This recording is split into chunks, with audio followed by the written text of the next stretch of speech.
It started? Okay. Could you please introduce yourself and tell me a little bit about yourself? Sure. I'm Wayne Hansen. I'm a songwriter, singer, performer, sometimes comedian, and yeah, I write songs. Okay. I'm going to be asking you some questions today. What is your most memorable time on stage? It could be good or it could be bad. Oh, I've had lots of memorable experiences, I guess, from festivals and shows and such. I guess one of the highlights for me was a couple weeks ago at the Imperial Theatre covering Lightfoot. I've always been a huge fan of Gordon Lightfoot, and having the opportunity to sing one of his songs at a place like the Imperial was really nice, and it had a great crowd, and that's certainly one of the most memorable experiences. I've also had the opportunity to open for some really great artists, Garnet Rogers, who I was a huge fan of, still am a huge fan of. I was able to open for him last year, which was really nice. Andy Brown, who I've been a big fan of for a long time. So I've had lots of really memorable experiences. I'm a folk musician, so nothing too crazy happens that I can elaborate on, but it's all fun. It's always nice. Every time on stage is memorable. It's just nice to be on a stage. Okay, great. Thanks so much. Was there any significant challenges that made you almost stop writing or creating ever in your lifetime? No, Like life? I don't think so. No, it's creativity, I guess, is just it's an arduous process, right? It's difficult sometimes to create, but when the moment hits you, you write and you create and you work away at it. And I think, I do it for fun. So there's never going to be that moment where I say, I'm not doing it anymore, because I'm doing it because I love it, right? I'm doing it because I like writing songs, I enjoy entertaining, so yeah, there won't be a reason for me to ever stop doing that.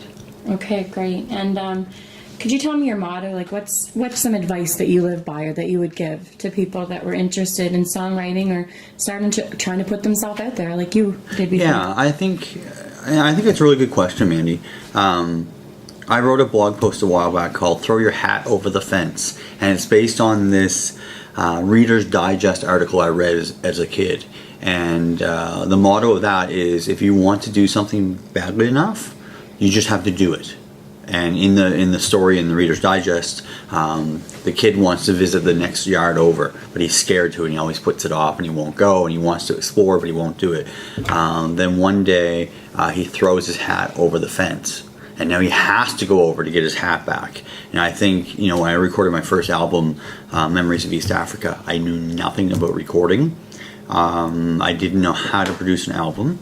But I said to my wife Andrea, I said, I'm going to write this album, I'm going to produce it, and that's what I'm going to do.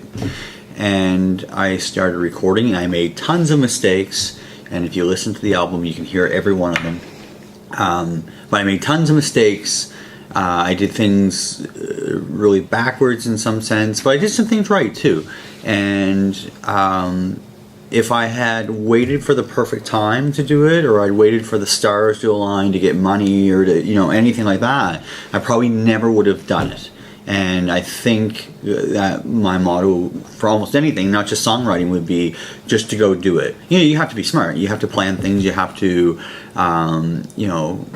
be aware of kind of the challenges and such. But I think just doing things is a way to get things done.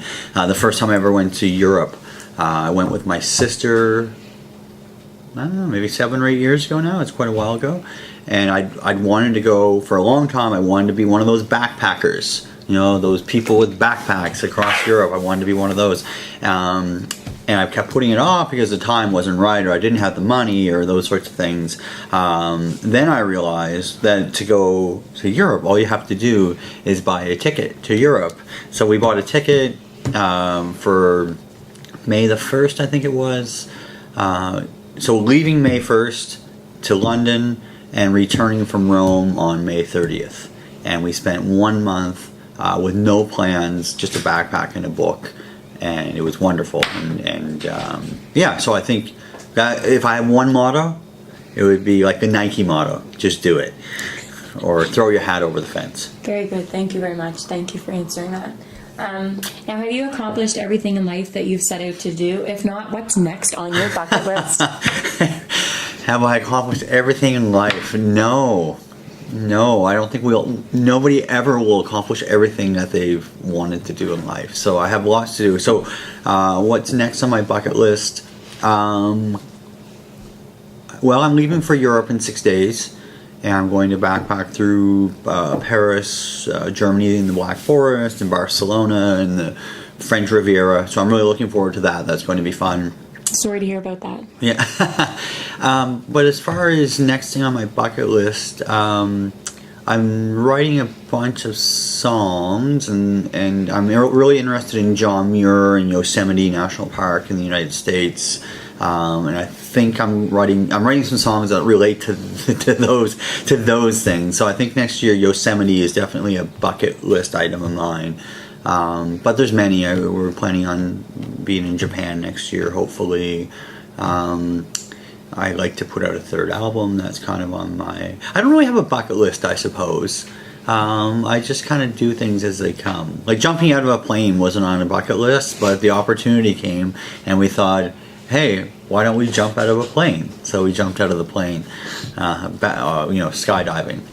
So no real bucket list, but there are places I'd like to go, and yeah, more places I'd like to go than things I would like to do, I suppose. So traveling is a big thing for you. Yes, and travel is a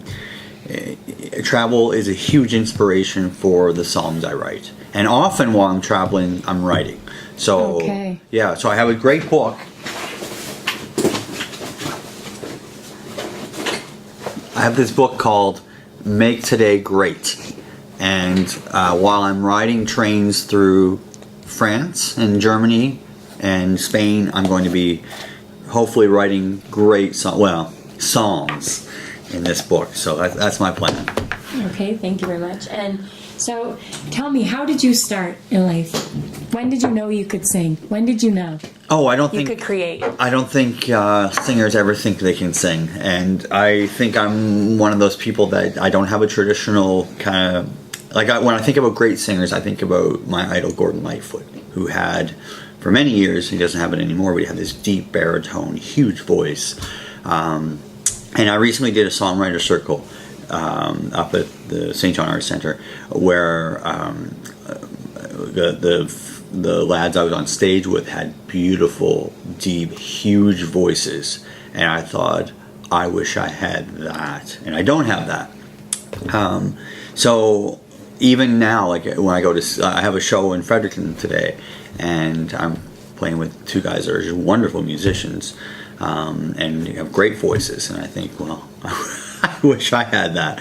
So, back to your question, when did I know I could sing? Well, I still don't think I can sing, but I put myself out there and I do it. And I think, Bob Dylan doesn't have the great traditional voice, but he's a great artist. And Neil Young, I think the same thing, where he's doesn't have the traditional male vocals that you expect out of like a Frank Sinatra or something like this. But anyway, so I think it's about using what you have to tell your story, right? And I think it's all about storytelling. You mean your life? You mean your life? What story are you trying to tell, Mr. Hansen? Well, it depends on the song, I guess, right? There's lots of stories. Some are fictional, some are real life, some are travel stories, some are stories of wanderlust and vagabonding, some are stories of love and romance, right? It runs the gamut. So, but I think it's about using the tools that you have to tell your story, right? Whether it's film, whether it's through music, whether it's writing, whatever that might be. Yeah. But what is your writing theme? Like for example, Taylor Swift, she writes about her relationships, her bad breakups. Do you follow a theme with yours, with your writing? So do I follow a theme? Yes. Well, my first album was Memories of East Africa. So I came back from Kenya, and I had a bunch of stories and life experiences I wanted to write about. So I wrote about those. The next album was Escape, which was a collection of more or less travel / the quintessential, you need those love songs in there, right? You need those. So, so far that's kind of been, I guess, a theme of my writing, or a common thread with my songs, is writing about travel, about freedom, about wanderlust, about the open road, those kind of things. And much of what I read, is reflected in my writing, I guess. So those are the things I really enjoy writing about. But I wouldn't say that I'm going to kind of hold myself to that, The next album, like I said, I'm writing about themes of, Yosemite and travel again. I guess solitude is something that comes through in my songs too. I really embrace this idea of travel alone, or in pairs. And John Muir, who I'm trying to finish up a song that reflects on his life. He walked from Wisconsin to the Florida Gulf Coast when he was, I think, 27, after he lost eyesight. So he lost eyesight for about a month. When he regained it, he thought he wanted to see everything he could see while he still had sight. So he walked, 1,000 miles to the Gulf Coast, then kept walking. And if you ever get to California, you can visit the John Muir Trail. He has a great legacy. He saved the sequoia trees and the huge red cedar trees in California. Have you been there? Yeah. Last year we were there for a bit. So, writing about travel, writing about things that interest me, and those kind of ebb and flow, and they change, and they're dynamic. So no common theme, but centered on kind of those things, I guess. Okay, great. And it's taping, right? Yeah. Really? I just want to make 100% sure. Yes. See how I snuck the book into it? Yeah, I did. I like that. So how old were you when you gave your first public performance? Oh, well, I guess I've always been performing. I do remember when I was a kid, we would camp, or trailer, and my parents would give me a quarter to sing like a certain song, like a jukebox. I was like a human jukebox at the age of 6. So they would pay me a quarter, and I would sing whatever song they chose. Often The Gambler. Do you know the song? Yes, yes, I do, sir. I've always been performing. And then for many years, my brother and I, the Hansen brothers, Wayne and Dave, we played bars and restaurants and events for many years. We still do. I've been kind of performing, for longer than I care to mention, maybe 30, 35 years, I guess. Okay, so since you're relatively young. And so what's your go-to karaoke song? If you were at a place, if you were at a bar and you were up to sing, what song would you sing for karaoke? That's a good question, because the songs that I love are never in karaoke. I know, that's why we asked. So I guess my go-to song in karaoke would be Billy Joel. What's that song? What's the matter with the clothes I'm wearing? Can't you tell that my tie's too wide?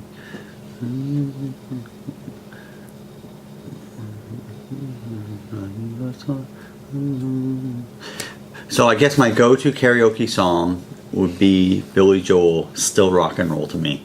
That's a great song. It's an amazing song. It's a very good song. Good choice. So if I was to look in your iPhone, what is the first 5 songs that would be on your playlist?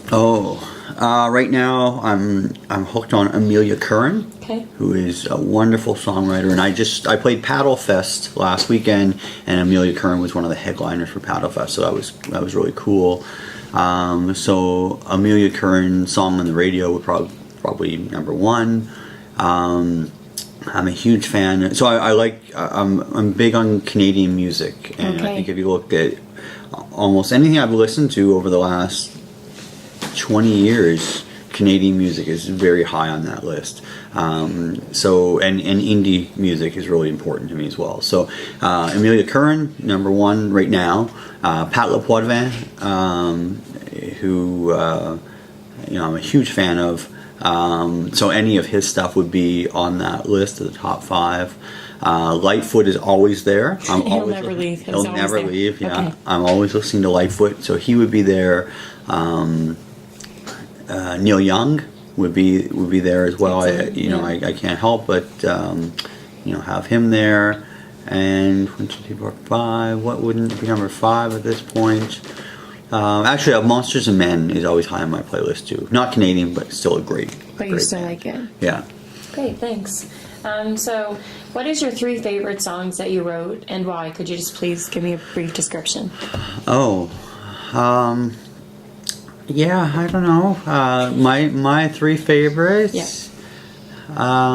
So Zanzibar is a song I really enjoyed. I enjoyed writing it. So it was on my first album, Memories of East Africa. Okay. And just a second, I'm going to call a timeout. So one thing you have to be careful of as a filmmaker Yes, sir. is it feels like a conversation, but whenever you talk, when you start to edit it, you'll be like, oh shit, I shouldn't have talked in that part. Like, Oh, we keep the small talk out of it. Got it. well, yeah, Okay. like in the middle. I remember I had that problem with the other one. Remember? I have too. I used Right. to have it on the radio. I would go back to the interview to like replay it. And you're like, damn, I'm damn, why is did my I-" voice there? Yeah. So not to be mean. No, thank you, because I had that problem. Remember? Thanks. So 3 songs. Okay. That you've written. Okay, 3 songs that I've written that I really, really still love. Because one of the funny things that happens is when you write a song, or when I write a song, I can fall in love with it right away and think this is going to be great. And then something will happen where it just loses it, for me anyway, it loses its luster. Sometimes what happens is I'll write something that I think is really terrific, then I'll perform it live and I'll see that it's not going as well as I thought it would. People don't seem to gravitate towards it, and while I'll still love it, I'll kind of not play it live as much. And the funny thing happens too is that some of the things I've written that I didn't think were great have really done well in a live setting, so I keep playing those. So yeah, so I guess one of my favorites, and probably one of the first songs I've ever written, was Zanzibar, which was basically penned about 3 nights I spent wandering the streets of Stone Town, Zanzibar, off the coast of Tanzania. And it was, every time I sing that song, it takes me back there, which is really nice. And I think that's the beauty about the songs that I write. I'm writing them for me, not for anybody else. And they can take me back to those places. And Zanzibar is one song that really does that every time. And it's neat to see how it really evolved from what I started with. What you hear on the album is certainly not what you would hear live anymore. It's much, the outline's the same, the lyrics are the same, but the tempo changes, and I think it's much bigger live now when I do it. So Zanzibar is definitely one that I really, really love, and I still play it almost every show I do. I also wrote a song called Song for Samson, which has a wonderful story, or I think a wonderful story behind it, and I love it, and it really does well live. People really like to sing along with me, and that's really fun. So Samson is on my list, and then I guess off of Escape, there's 2 songs I really love. I love Escape. I think that's so much fun to play. I really enjoy it, and people, I write slower songs, so it's a bit of a toe tapper. And Seaside Polly, which has a lot of harmonies, and I love doing those live harmonies. It's so much fun. So that's a lot of fun to do too. And then but what happens is you write these songs, and then you practice them and you record them, and then by the end of the recording session you're like, I never want to hear that song again, but then they find new life as you perform them live. So, and the other thing that happens is that when you write a new song that you really love, you look back at the old songs that you've written and you think, why aren't they as good as this new one is, right? It's kind of like when you're writing an essay or a paper or something, the thing you just wrote seems like the best thing. and then the other ones don't seem as great. But with songwriting, what changes is that you learn to appreciate the old songs in new ways. And what happens is you'll do a show where somebody asks for a specific song that you've written, and you realize, oh, people do love this song, and I'll play it more, and it takes on some new meanings. And also your songs, you know, some of the songs that aren't place specific will take on new meaning as, you know, life moves along and things happen to you and those sorts of things. So there's lots of songs I've written that I really love. There's some that I've written that I think not my best work. How many instruments do you play, and what are they? I don't play many well, but my go-to is the guitar, the acoustic guitar. So I have a 12-string guitar and a 6-string guitar that I play. Because you buy it at the 5 and dime? The 6-string? No, it's too long ago. It wouldn't have been in the summer of '69 for me. The 12-string, the 6-string. I play the ukulele because of Pat LaPoitvin. And the sound of ukuleles is one of the nicest sounds that you could hear coming through PA. I think it's tremendous. I love the feel of it. I love the sound of it, and I don't get to play it live as much as I'd like to. I have to start playing it more. I also play the harmonica a fair amount, with, you know, depending on the songs, but I like the feel of that. And I play a little bit of banjo. I played some banjo on my last album. Not great, but I play it. What is your most emotional song that you sing, and why? And it has to be one that you've written. Oh. It could be happy or sad. It can be both. Yeah. I think that probably the deepest song that I've written is the song for Samson. And I enjoy singing it. It brings me a bit of joy, but it also it's good for reflection, or it causes reflection. And I think it's the one song that I would sing that the audience. I tell a bit of a story with it, and the whole audience comes with me on that journey, and that's really nice. Is that they're into it, they listen to the lyrics. And often after a show ends, they'll ask me questions about that song and about Samson the person. And it's about a man that I met in Kenya that had a huge impact on my trip to Kenya, and just kind of shaped the way I think about that whole experience. And then there's also, I wrote a song just recently called "Goodnight Empress," and it's. That's also a bit of an emotional song for me, and it brings me back to a time where we were on the West Coast on a backpacking trip, and we're in Victoria, and so it's about us being in Victoria on the waterfront, and just spending time together, and it's a bit of an emotional song too. Yeah, it doesn't make me cry. No, it doesn't make me cry. Have you ever cried or had tears during a song that you sang because it held so much emotion to you? No. Never? No, I'm stone cold, and I have no real feelings, so I'm shallow. I'm a shallow person. We'll edit that. How long does it take you on average to write and complete a song and the lyrics, just roughly? Yeah. How long does it take for me to complete a song? It really depends. Start to finish. Yeah, that's why it depends.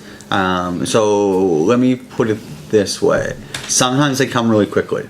Okay. And sometimes it's really easy that you start penning the song and it writes itself and it's no problem. And you get through it and you like it and it's done. Okay.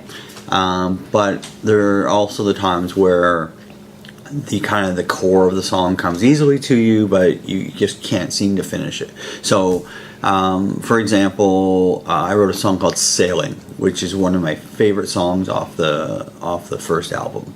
I can't play it live, but it's a good song on the disc. And that I wrote in like an hour. I got the hook that I wanted.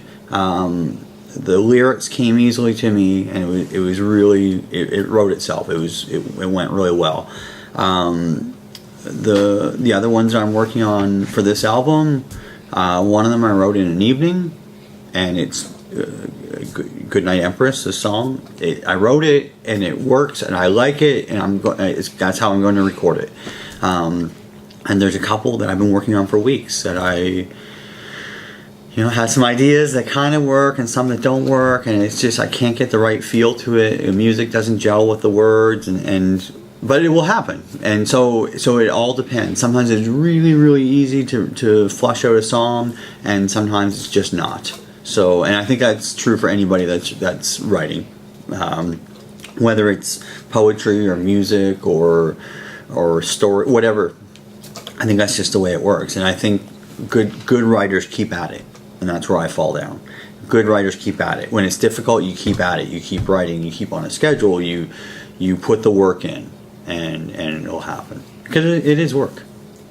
So whenever you write a song, it's never just finished. No, and it's like an essay as well. Yeah, it is like an essay. And what happens with me is that it's funny now that I'll go back to some old recordings that I have and listen to some of the songs that I've recorded, not for the albums, but just recorded to kind of get started with the process. And it's really interesting to see the songs that I perform now, that I perform at every single show, that sound relatively the same at every show, do not sound anything like they sounded when I first recorded them.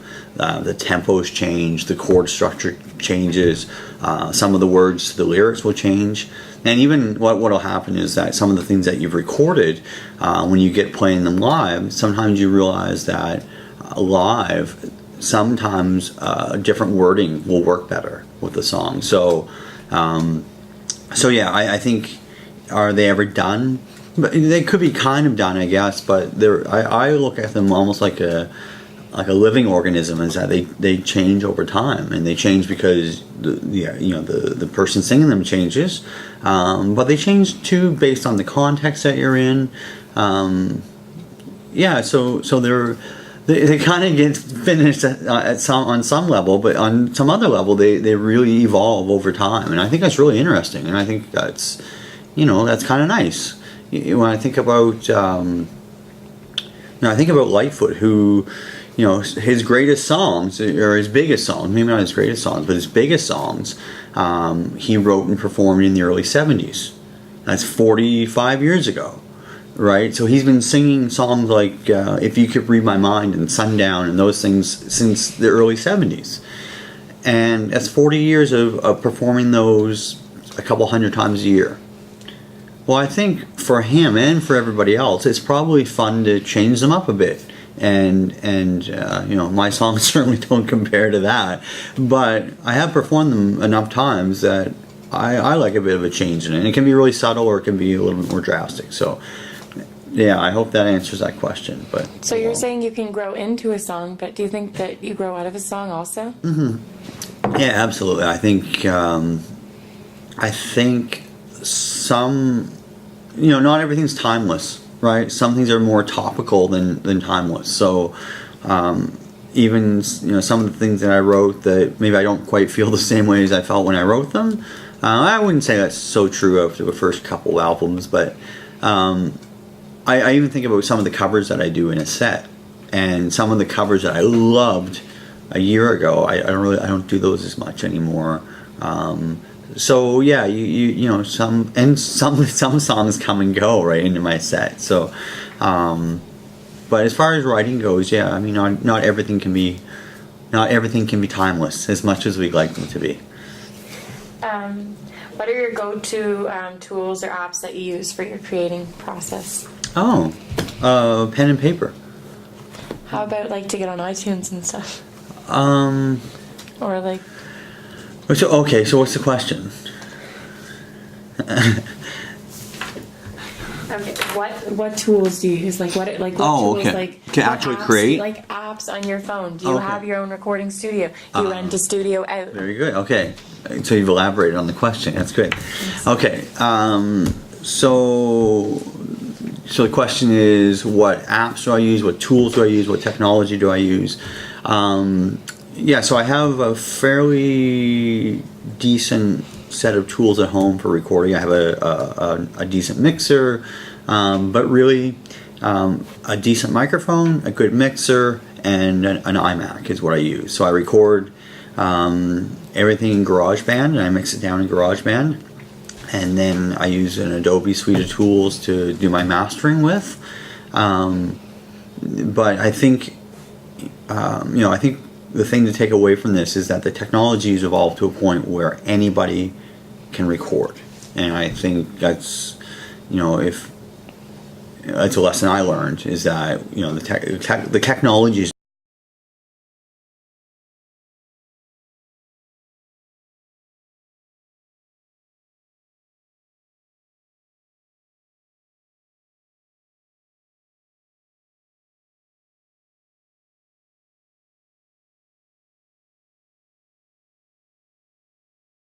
flexibility of putting it together myself, and I'll live with the mistakes. And I think that's kind of the trade-off, is that I'll record it myself, I'll mix it myself, I'll do all the editing, I'll put it together, I'll do the artwork, I'll do all those things, and I'll live with the consequences. And it's mine. And I kind of really think that people people that buy these can live with those mistakes, knowing that it came from one person. I think they're fine with that. Because you're homegrown? Yeah, because it's a do-it-yourself project. When I recorded the first album, I didn't expect it to be perfect, and it wasn't. I think technically the second album probably sounds a little better. I don't, songwriting-wise, I don't know. They're just a bunch of songs. But you learn how to use the tools a little bit better. You learn how to put it together in a better way. And there's lots of help online for people that want to start recording. And I'd say, just like the first question, like throw your hat over the fence. If you want to start recording, and you'll make the mistakes, and that's fine. Make the mistakes. The next project I do, I'll probably do a digital release. So I'll record it, and I'll do a digital release, and people can have the songs for free, and that would be great. And they can hear the songs, and they don't have to spend any money. And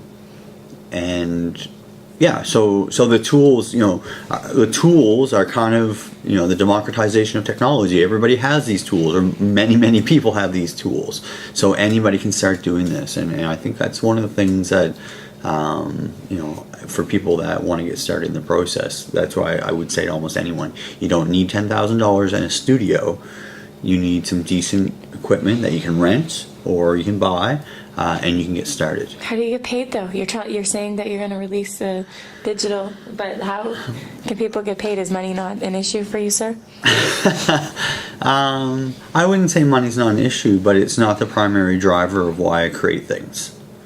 So if I can create something that people enjoy, and they can get some enjoyment out of it, and I'll do some live shows, and people can hear it live too, or I could do it as a donation on Bandcamp or something like that.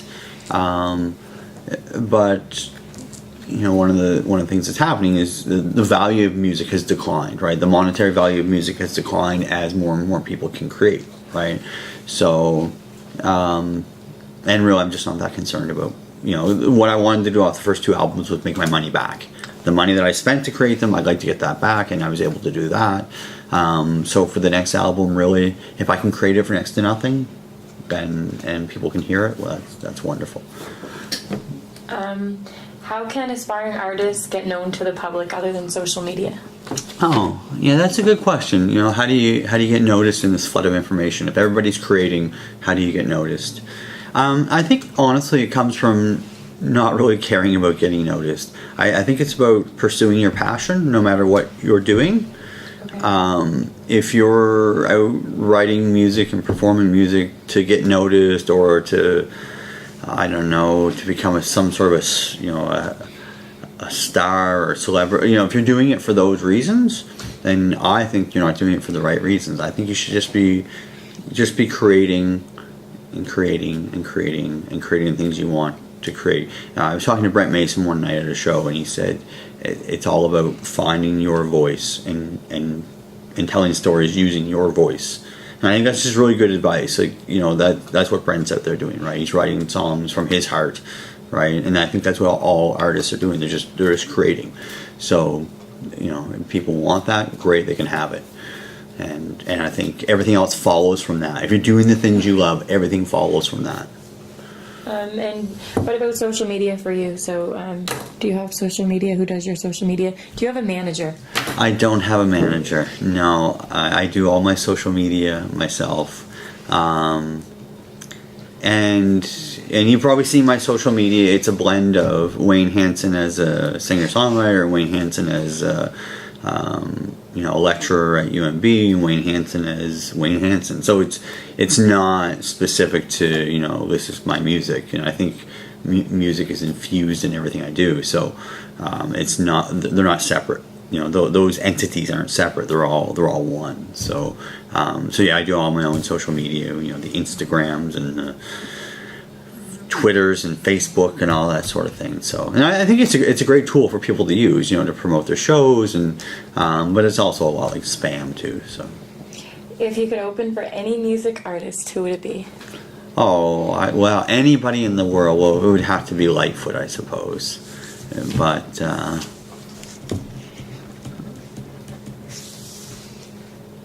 But not the Cranberries. No. Yeah, if I could open for anyone, it'd be Lightfoot. You know. In your song "Slow Rising," right? You sing a verse. The lower I go, the higher the mountain I climb. Is that about your life? Yeah. Very good. Thank you, Mandy. That's a great question. Yeah, it's. Is that about struggle? Yeah, it's about. That's a great. I'm very impressed by the question. Yeah, the lower I go, the higher the mountain I climb. It means. It means getting knocked down. You just have to get back up again, right? It means when you have a setback, you just have to overcome it. So the lower that a person gets, it's just the higher the mountain that they have to get over again. And I think, that's a theme that runs through a few different songs of mine. But yeah, that's exactly what it's about. It's about getting knocked down and just getting back up again. I think, what's that line about? It's not how many times you get knocked down, it's how many times you get back up that really matters. And I think, not that I've had to endure any significant struggle in my life. My struggle has been my life's been blessed. You know, I have a wonderful life and no real struggle to speak of. So maybe it's easier to speak about struggle when you haven't had any. But that's exactly what that's about. And that's certainly a theme that runs through a lot of my music, I guess. It's a good verse. It's really nice. So have you always enjoyed music?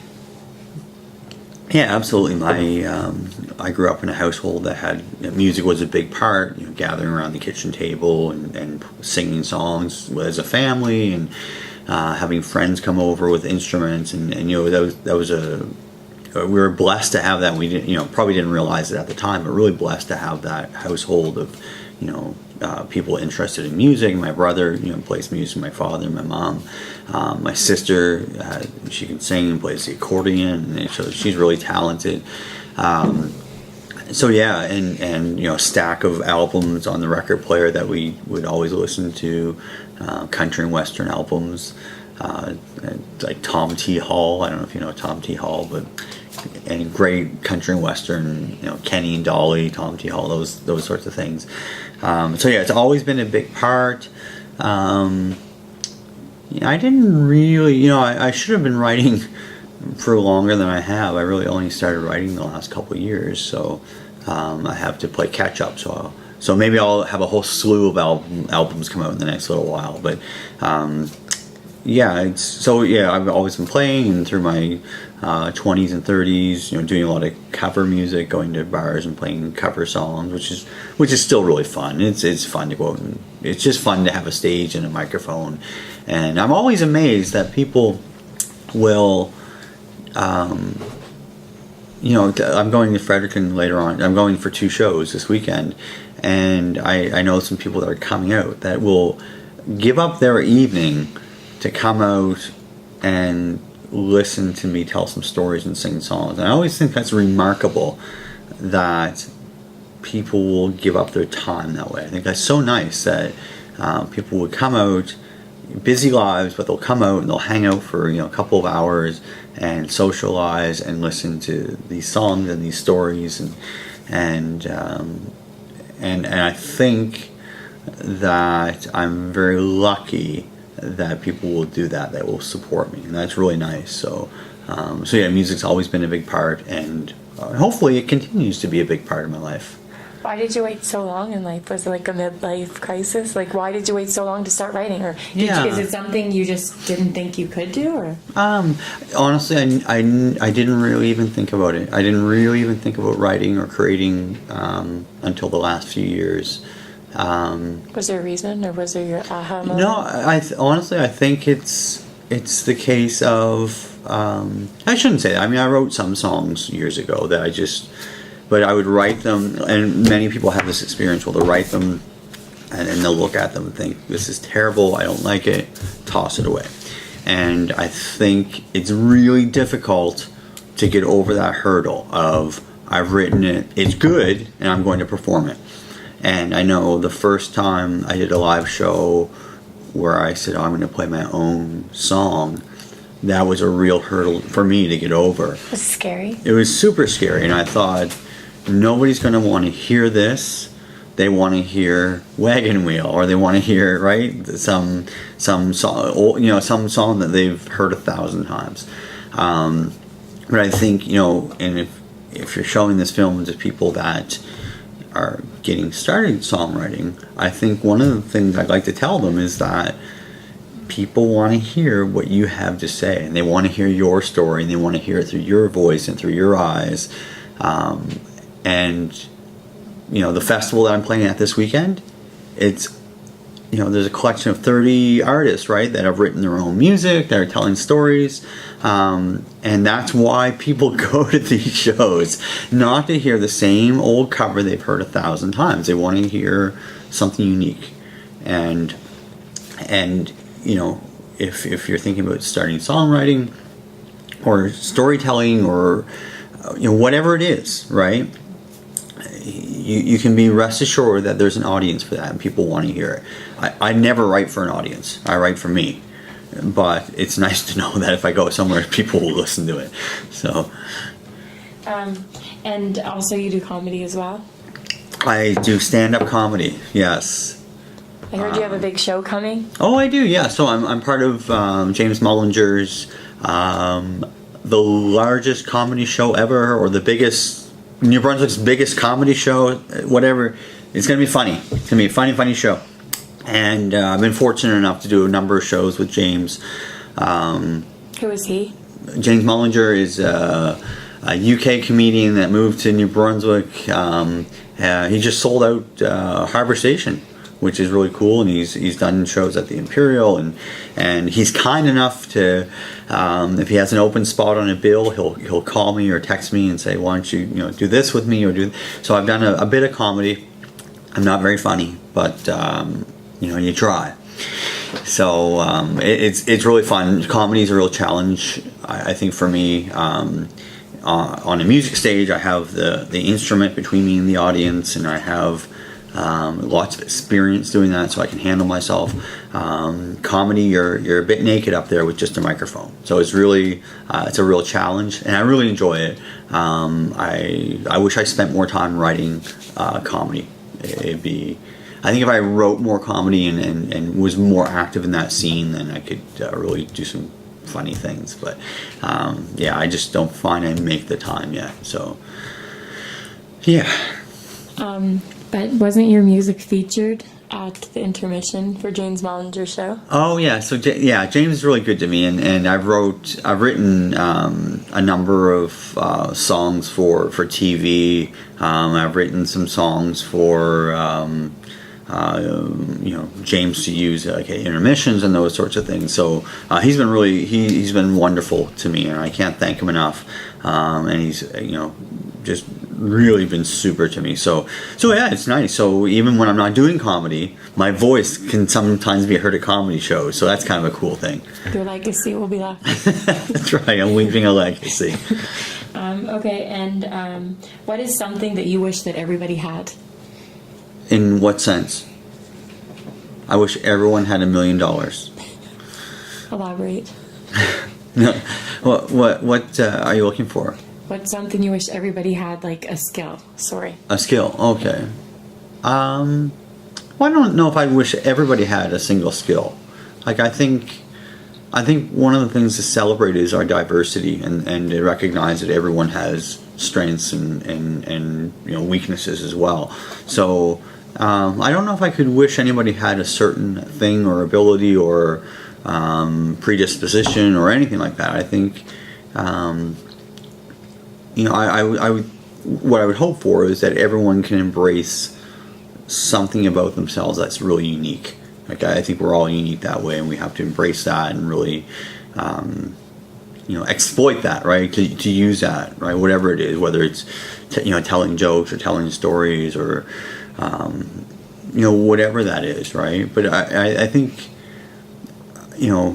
as someone who teaches lots of young people at the university here, I really, one of the things I try to instill in all my students is that if they're or mature students, is that pursue that thing that you love, right? So if everybody could have one skill, is to pursue the skill to pursue the thing that they like doing or they love doing, and sometimes it's difficult to recognize that. Right, it's difficult to recognize that thing that you really like or that thing that you really want to pursue. But once you do, I really encourage people just to go for it, to throw their hat over the fence, and go for it. What's your strength and what's your weakness? My weakness. Oh, I have lots of. I don't know how long this videotape will be, but It's only three more questions. But I have many, many weaknesses. Too many to divulge, I suppose. But one of them is a bit of a lack of self-confidence, right? Like I think you're laughing. Yeah. Yes. It takes. I'm a bit of an introvert, which not many people would believe, but I really am a bit of an introvert. So to put myself out there is a real. It's a big hurdle sometimes, right? And some nights are really easy, but some nights are really difficult. Some nights I'd rather not be behind a microphone and on a stage. I'd rather be watching a baseball game on TV. So I guess that's one of the weaknesses. But when you schedule shows, you're scheduled for a show, and your obligation is to go out there and give 110% and do the thing that you said you were going to do. So I'd say that's a bit of a weakness. Strength is resolve, I guess, of always, Leadership. Leadership? Yeah. Yeah, maybe so. Yeah, it could be one, I guess. Finish this sentence. In 10 years from now, Wayne Hansen will be... In 10 years from now, Wayne Hansen will be probably behind this desk, probably almost in the same position I am now. I don't think things will change that much in 10 years. We'll have to look at this tape in 10 years and we'll figure it out. We're gonna bury it. We'll bury it like a time capsule. No, I think I don't think things will change that much in the next 10 years. I love being in New Brunswick. I love everything that New Brunswick has to offer. And I can do everything I want to do from here, so I just don't think things will change that much. Okay, so finally, final question. Okay. If you had a room of 10 to 20-year-old talented young people that were wanting to get themselves out there, that lacked maybe the confidence, like you said that you lacked, or if you have any final thoughts or comments or ideas or inspiration that you would like to share with them, I would be honored to hear about it. Yeah, so if I had some advice for young songwriters or singers or performers or whatever that might be, let's say songwriters? Sure. Okay. So if I had some advice for young songwriters or young poets, there's a couple of things I would say. Read lots, read variety, Read things that you didn't think you'd like to read. Read fiction, read nonfiction, read all the time. Write all the time. Write on a schedule. Dedicate time out of every day to writing. What if you can't write? You can. And the more you read, the more you'll be able to write. Is that true? That's true. So, always be reading, always be writing.